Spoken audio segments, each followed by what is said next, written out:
This is 0.76 inches below the normal amount of 1.23 inches for July. The total precipitation for the year still stands at 24.52 inches, which is 1.53. Here we go.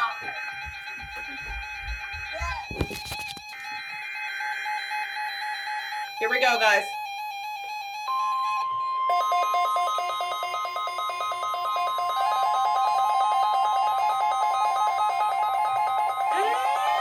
This is the National Weather Service Office in Greenville, Spartanburg.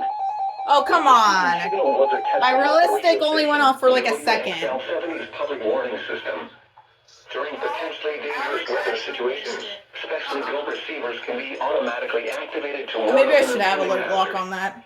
Tests of the signal and receiver's performance are normally conducted between 11 a.m. and noon each Wednesday. If there had been a threat of severe weather, the test would have been postponed until the next available good weather day. Reception of this broadcast and the warning alarm will vary at any given location.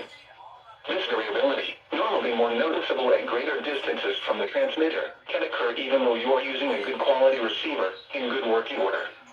The warning alarm will be activated for hazardous watches and warnings.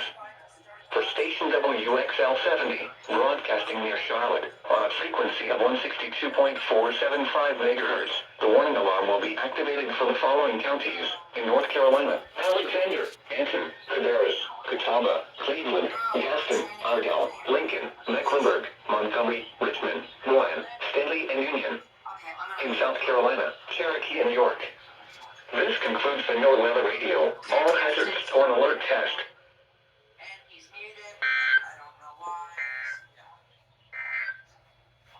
The Charlotte, North Carolina climate summary for yesterday. That was July dope. 11th, 2023. Yesterday's high temperature. Yes.